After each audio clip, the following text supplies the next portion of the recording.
Melonta on vanha olympia- ja kilpaurheilulaji. Ensimmäisen kerran melonta oli mukana jo vuoden 1936 olympialaisissa ja niistä lähtien melonta on tutkittu hyvinkin paljon. Noiden tutkimusten perusteella on saatu selville muun muassa se, mikä on oikeahko tapa meloa nopeuden maksimoimiseksi, miten melojen tulee istua kajakissa, miten mela tulee laittaa veteen ja mitkä lihakset työskentelevät ja millä tavoin. Kahta samanlaista melojaa ei juurikaan ole, vaan jokainen meloja on erilainen. Käsien ja jalkojen pituudet sekä ylä- ja alavartalon suhteelliset pituudet vaihtelevat ja siten jokaisen melonta näyttää erilaiselta. Silti tietyt perusperiaatteet siitä, kuinka mela käyttäytyy vedessä, kuinka säilytetään rentous melonnassa, millaisia liikeratoja raajat tekevät, ovat kaikille samat. Sen lisäksi, että osaamme meloa sujuvasti eteenpäin, meidän pitäisi kyetä käyttämään melaa erilaisiin ohjausliikkeisiin ja tuentoihin.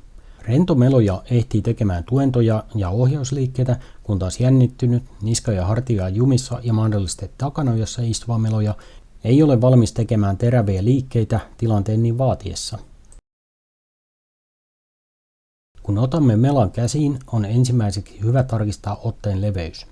Helpoiten tämän voit tehdä nostamalla melan pään päälle ja laittamalla kyynärpäät noin 90 asteen kulmaan. Kämmenten tulee olla yhtä kaukana lavoista molemmilla puolilla.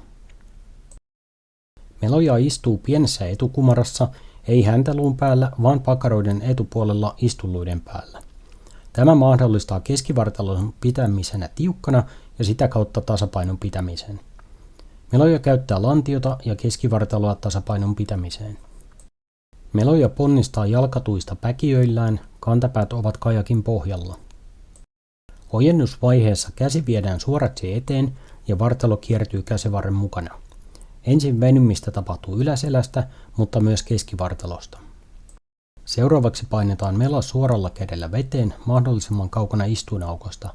Tällöin pääsemme tekemään vedon vahvimmilla lihaksilla eli yläselkä, vartalojen kiertäjät ja jalka.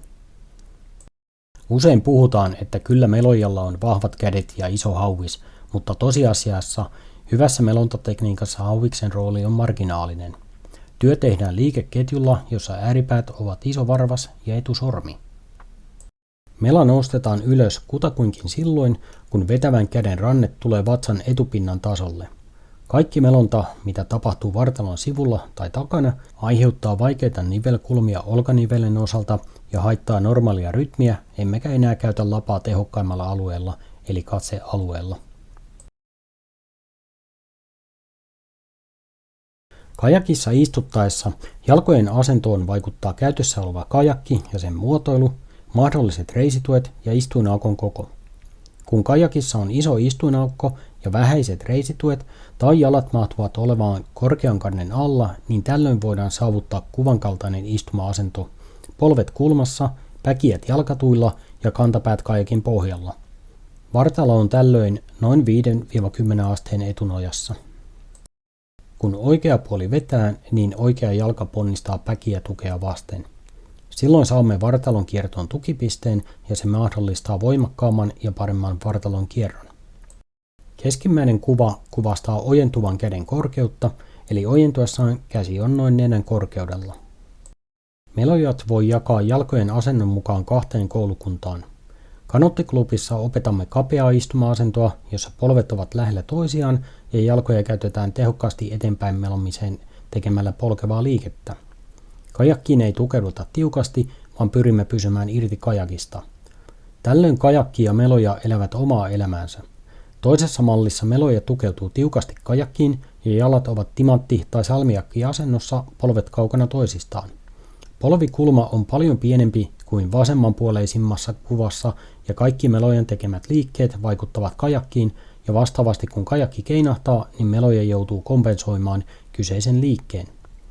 Jalkojen ollessa salmiakin muotoisesti jalkatyö on marginaalista verrattuna kapeaan istuma-asentoon, eikä jalkoja siten pysty hyödyntämään melonnassa.